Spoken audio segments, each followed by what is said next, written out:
नमस्कार साथियों, जैसा कि आप जानते हैं कि यूपी पुलिस के एडमिट कार्ड आज आ चुके हैं। तो आप जो भी स्टूडेंट यूपी पुलिस का एग्जाम देने वाले हैं वो अपना एडमिट कार्ड आज डाउनलोड भी कर सकते हैं। तो इसके लिए हमने आज क्या है और भी ज़्यादा महत्वपूर्ण क्वेश्चन कवर किए रीजनिंग के। तो जो एग्जाम देने जाने वाले जो भी छात्र हैं वो इस वीडियो को जरूर देख के जाएं। इसमें हमने बहुत ज़्यादा मोस्ट क्वेश्चन कवर किए हैं। तो देखिए, शुरू करते हैं आज की वीडियो। जैसे कि दिया गया है कि शब्द डॉल्फिन आगे और पीछे दोनों दिशाओं में अक्षरों के ऐसे कितने युग्म हैं जिनके बीच शब्दों में उतने ही अक्षर हैं जितने अंग्रेजी वर्णमाला के क्रम में होते हैं। ऑप्शन दिए कोई नहीं है, 4 हैं, 2 हैं या 3 हैं। तो ये क्वेश्चन क्या है, इसमें का एक क्वेश्चन आपको एग्जाम में जरूर मिलेगा जिसमें बोला जाता है कि कोई शब्द दिया जाएगा और बोला जाएगा कि उनके बीच ऐसे अक्षर युग्म छांटिए जिनके बीच ऐसे शब्द हैं, मतलब ऐसे अक्षर, इतने अक्षर होते हैं जितने की अंग्रेजी वर्णमाला में होते हैं। जैसे कैसे करेंगे इन सवालों को, देखिए ये जो दिया गया है, करें डॉल्फिन, DOLPHIN। अब आपको इनके बीच में ऐसे अक्षर युग्म छांटने हैं जितने उनके बीच उतने ही अक्षर हैं जितने की अंग्रेजी वर्णमाला में। तो देखो कैसे करते हैं, आप डी से स्टार्ट करिए, DEFGHI, DEFGH। अगर आप डी से एच तक देखें तो एक हमें युग्म मिल गया डी से एच तक, उसके बीच उतने ही अक्षर युग्म है जितने की अंग्रेजी वर्णमाला में। अब इसको यहां से छोड़ेंगे नहीं और देखेंगे, DEFGHI, एक क्या मिल गया, डी और आई, क्या मिल गया, डी और आई, ठीक। अब ओ से देखेंगे, OPQRST नहीं है, LMNOP नहीं है, PQRS नहीं है, लेकिन H और I एक मिल गया हमें, कौन सा, H और I। कितने मिल गए, इधर से मिल गए हमें 3। अब आप इधर से भी देखो, NOPQRST नहीं है, IJKL, क्या मिल गया, I और L, एक मिल गया हमें I और L। फिर देखेंगे HIJKLPQRS, बाकी कोई नहीं है। तो ऐसे कितने हैं, 1 2 3 4। तो हमारा आंसर क्या आ जाएगा, ऑप्शन नंबर 2, 4। तो इस शब्द में 4 अक्षर युग्म ऐसे हैं जिनके बीच उतने ही अक्षर हैं जितने की अंग्रेजी वर्णमाला में। नेक्स्ट क्वेश्चन, क्वेश्चन नंबर 2 दिया है, रेखा पूरब दिशा की ओर सम्मुख खड़ी थी, फिर वह 90 डिग्री दाएं मुड़ती है और 45 डिग्री वामावर्त दिशा में मुड़ जाती है, फिर वह 90 डिग्री दक्षिणावर्त दिशा में मुड़ती है। अब वह किस दिशा के सम्मुख है, उत्तर पूर्व, दक्षिण, उत्तर या दक्षिण पश्चिम। बताना है आपको। अब वो किस दिशा के सम्मुख खड़ी है, क्या है, रेखा है और वो किस दिशा की ओर है, पूरब की ओर मुख करके खड़ी है, यानी कि सम्मुख है पूरब के। तो इधर है उसका मुख। वह 90 डिग्री दाएं मुड़ती है, दाएं कितना मुड़ी है, तो दाएं मुड़ी है वो 90 डिग्री, ठीक। फिर 45 डिग्री वामावर्त, और जो बायां मुड़ी है वो कितनी मुड़ी है, 45 डिग्री, ठीक। फिर वह 90 डिग्री दक्षिणावर्त मुड़ती है, तो इधर मुड़ेगी कितना, 90 डिग्री। ये कितना हो गया, 180, और ये कितना हो गया, 45। इसका मतलब है जो दाएं घूमी है वो 180 डिग्री घूमी है और बाएं कितने घूमी है, 45 डिग्री। तो 180 और 45 का अंतर कितना है, जैसा माइनस कर लेंगे, 180 और 45 का अंतर आ गया कितना, 135 डिग्री। कितना आ गया, 135 डिग्री। और जो 135 डिग्री आया है वो कौन सा ज्यादा है, दायां, यानी दक्षिणावर्त। तो बस आपको 135 डिग्री घुमा देना दक्षिणावर्त। तो यहां से यहां तक कितना होता है, 90 डिग्री, और यहां से यहां तक कितना होता है, 45 डिग्री। तो अब जो आ जाएगी वो यहां आएगी, और ये दिशा कौन सी होती है, तो ये दिशा होती है दक्षिण पश्चिम। ये दिशा होती है दक्षिण पश्चिम। तो राइट आंसर क्या आएगा, ऑप्शन नंबर 4, दक्षिण पश्चिम की ओर वो अब होगी। नेक्स्ट सवाल, सवाल दिया है कि पियर्सन ने सुजाता का जन्मदिन किस दिन पड़ता है। कथन दिया है, टॉम को ठीक से याद है कि उसका जन्मदिन मंगलवार के बाद लेकिन शनिवार से पहले आता है। कथन 2 दिया है, अनु को ठीक से याद है कि उसका जन्मदिन गुरुवार से पहले लेकिन सोमवार के बाद आता है। और ऑप्शन दिए गए, कथन 1 अकेले प्रश्न का उत्तर देने के लिए पर्याप्त है। कथन 2, ऑप्शन 2 दिया है, ना तो कथन 1 और ना ही 2 प्रश्न का उत्तर देने के लिए पर्याप्त है। 3 दिया है, अकेले 2 प्रश्न देने के लिए पर्याप्त है। और ये 4 ऑप्शन दिया है, कथन 1 और 2 दोनों मिलाकर प्रश्न का उत्तर देने के लिए पर्याप्त है। इसमें क्या है, आपको एक प्रश्न दिया जाएगा और दो कथन दिए जाएंगे और बोला जाएगा कि बताइए दिए गए प्रश्न का उत्तर देने के लिए कौन सा कथन पर्याप्त है। फिर आपको देखना होता है कि हम उत्तर कौन से कथन से कर सकते हैं। बोला गया टॉम को याद है कि उसका जन्म जो है मंगलवार के बाद लेकिन शनिवार से पहले। इसका मतलब है या तो बुधवार को या बृहस्पतिवार को या शुक्रवार को। कब हुआ है? शुक्रवार को। लेकिन हम यहां से ये थोड़ी कंफर्म कर सकते हैं कि कौन से दिन हुआ है, नहीं कर सकते। दूसरे में देखें तो अनु को ठीक से याद है कि उसका जन्मदिन गुरुवार से पहले यानी बृहस्पतिवार से पहले लेकिन सोमवार के बाद आता है। तो बृहस्पतिवार से पहले कौन सा दिन है? बुधवार। कौन सा है? बुधवार। इससे पहले मंगलवार लेकिन सोमवार के बाद। अगर आपको कैलेंडर का इस तरह का कोई भी सवाल दिया जाए तो आपको इसी तरह एक लिख लेने और देख लेना कौन सा कॉमन है। तो क्या कॉमन है? बुधवार। और ये बुधवार हमें कैसे मिला है? कथन 1 और कथन 2 दोनों को मिलाकर। तो ऑप्शन नंबर 4 इसका राइट आंसर होगा कि कथन 1 और 2 दोनों मिलाकर प्रश्न का उत्तर देने के लिए पर्याप्त हैं। नेक्स्ट सवाल,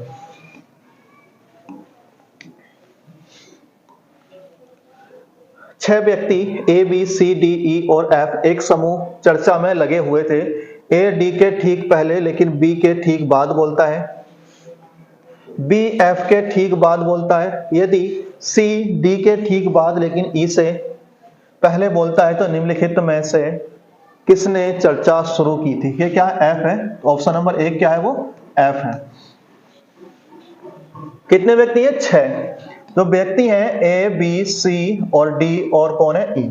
ये 6 व्यक्ति हैं और ये एक समूह में चर्चा करते हैं और उन्होंने बोलना शुरू किया है और इसमें बताया गया कौन कब बोलता है और पूछा गया है कि सबसे पहले कौन बोला है। बोला गया है ए डी के ठीक पहले। तो जो ए है वो डी के ठीक पहले लेकिन बी के ठीक बाद बोलता है। ठीक।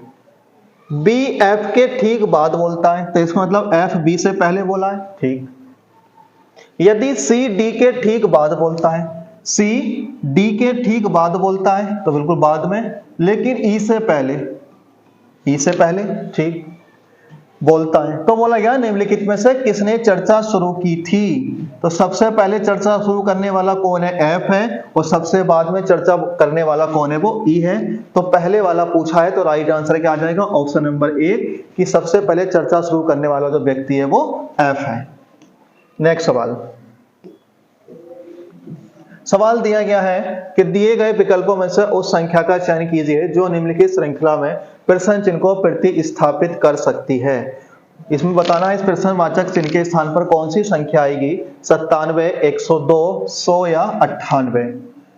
तो आइए करते हैं इस सवाल को। क्या है?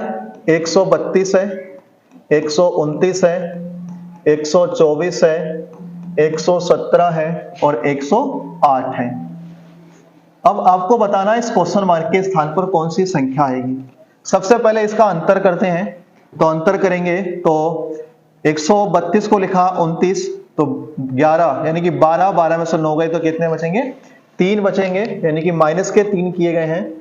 फिर 9 में से 4 गया तो 5, इसका मतलब माइनस के 5 किए गए हैं। और 14 में से 7 गया तो 7, माइनस के 7 किए गए हैं। इधर 17 में से 8 गया 9 यानी माइनस 9 किए गए हैं। तो इस बार कितने हो जाएंगे? इस बार हो जाएंगे माइनस के 11। और जब माइनस के 11 करेंगे तो आप कर सकते हैं इसको कि 8 में से 1 जाएगा तो 7 और यहाँ कितने बच जाएंगे? 9। तो आंसर क्या आ जाएगा? 97। ऑप्शन नंबर 1 इसका राइट आंसर होगा 97। नेक्स्ट सवाल, सवाल दिया है एक लाल रंग के ठोस घन के सभी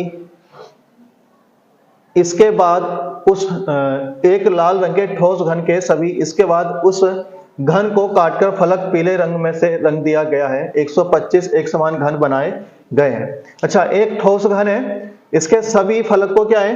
काटकर पीले रंग से रंग दिया गया है। 125 एक समान घन बनाए गए हैं। तदनुसार कितने फलक ऐसे जिनकी 3 फलक पीले रंग की हैं? बताना ऐसे कितनी फलक हैं जिनकी 3 फलक पीले रंग की हैं। एक पूरा घन है, कितना है?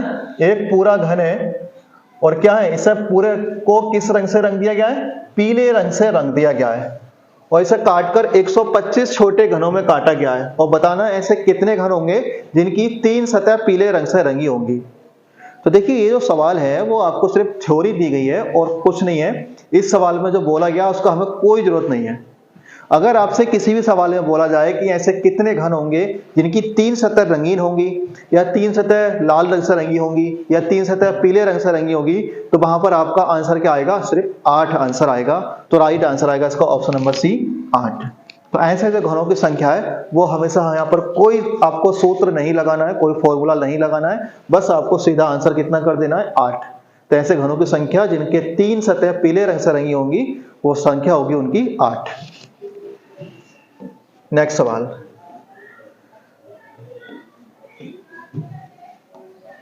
बोले किरण की शादी 20 वर्ष पहले हुई थी। आज किरण की आयु उसकी शादी के समय की आयु की 11/7 गुनी है। आज से 10 वर्षों के बाद किरण की आयु क्या होगी? 65 वर्ष होगी, 55 वर्ष होगी, 45 वर्ष होगी, या इनमें से कोई नहीं।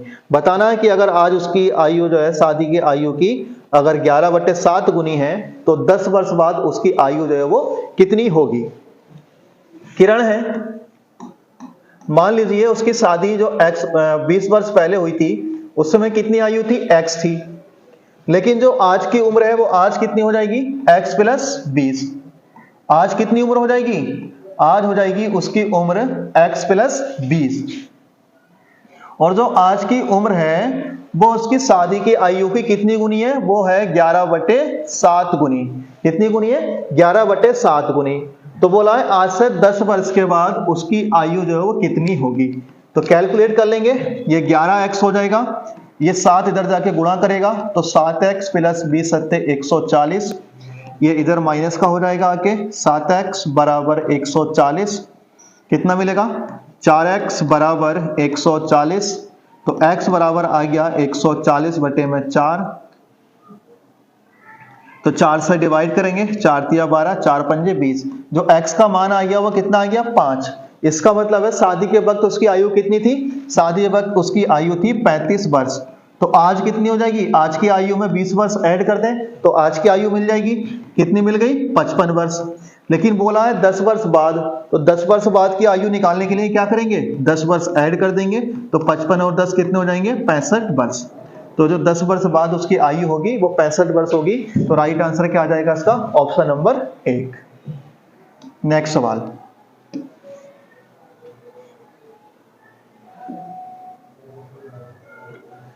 नेक्स्ट सवाल है, यदि संख्या 2, 9, 6, 5, 4, 8, 7, 6 में प्रत्येक सम अंक में एक जोड़ा जाए और प्रत्येक विषम अंक में से एक घटाया जाए तो इस प्रकार बनी नई अंक श्रृंखला में दाएं से चौथे अंक और बाएं से चौथे अंक के बीच कितना अंतर होगा? देखिए सवाल लिखेंगे, संख्याएं दी हैं 2, 9, 6, 5, 4, 8, 7, 6। बोला गया है अगर प्रत्येक सम अंक में से एक जोड़ा जाए, इसमें एक जोड़ देंगे 3, इसमें एक जोड़ देंगे 7, इसमें एक जोड़ देंगे तो 5, 9 और 7, और विषम अंक में से एक घटाया जाए तो ये विषम है तो ये 8 हो जाएंगे, ये 4 हो जाएंगे, ये 6 हो जाएंगे। फिर नई श्रृंखला में दाएं से चौथे अंक, दाएं से चौथा कौन सा होगा? तो दाएं से चौथा होगा 1, 2, 3, 4, 5। दाएं से चौथा कौन सा है? 5। और बाएं से चौथा 1, 2, 3, 4। तो बाएं से चौथा कौन सा है? 4। चौथे अंक के बीच कितना अंतर होगा? तो 4 और 5 के बीच अंतर कितना? 1 होगा। कितना होगा? 1। तो यहां पर जो है वो 12 नहीं होगा, वो क्या होगा? 1 होगा। तो राइट आंसर क्या आएगा इसका? Option number 1। इन दोनों के बीच जो अंतर होगा वो 1 होगा। एक बार और चेक कर लेते हैं। 2, 9, 6, 5, 4, 8, 7, 6 अंक में, यानी प्रत्येक सम अंक में एक जोड़ा जाए, 2 और 1 3 हो जाएगा, 6 और 1 7, 4 और 1 5, 8 और 1 9, 6 और 1 7 हो जाएगा। और विषम अंक में से एक घटाया जाए, 9 में से एक गया 8, 5 में से एक गया 4, 7 में से एक गया 6। फिर नई अंक श्रृंखला में दाएं से चौथा अंक 1, 2, 3, 4, 5 है, और बाएं से चौथा अंक 1, 2, 3, 4, 5 और 4 का अंतर कितना है? 1 है। तो राइट आंसर ऑप्शन नंबर 1 होगा। वहां पर 12 नहीं है, वो कितना है? 1 है। नेक्स्ट सवाल,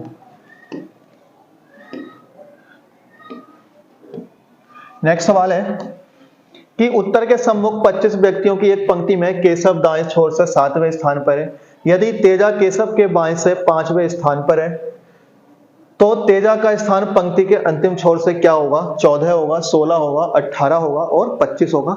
बताना इसमें से कौन सा इसका राइट आंसर होगा। उत्तर की ओर मुख करके खड़े व्यक्ति 25 व्यक्ति हैं। कितने? 25 व्यक्ति हैं कुल। ठीक। केशव दाएं से 7वें स्थान पर है।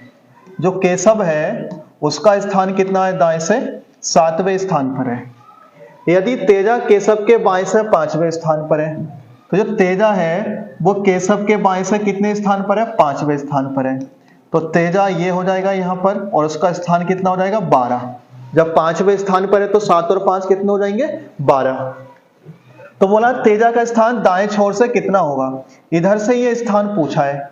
अगर आपको किसी पंक्ति में कुल व्यक्तियों की संख्या ज्ञात है और एक व्यक्ति का एक साइड से स्थान ज्ञात है और दूसरी साइड से स्थान निकालना हो तो दी गई संख्या में से वो स्थान घटा देंगे और एक ऐड कर देंगे। तो कुल कितने? 25। 25 में से 12 माइनस कर देंगे, प्लस 1 कर देंगे। तो 5 में से 2 गया 3 और 2 में से गया 1, प्लस 1 करेंगे तो कितना मिलेगा? 14। तो राइट आंसर क्या आएगा इसका? Option number 1 14। तो जो तेजा है उसका स्थान पंक्ति के अंतिम बाएं छोर से वो 14वां स्थान है। तो आज के लिए बस इतने ही सवाल और उम्मीद करते हैं सवाल अच्छे लगे होंगे और आप चाहते हैं कि आपके पास तक हमारी वीडियो पहुंच रहे तो चैनल को सब्सक्राइब कर लीजिए, हमें फॉलो कीजिए, वीडियो को लाइक करिए, शेयर करिए। मिलेंगे अगली वीडियो में। धन्यवाद।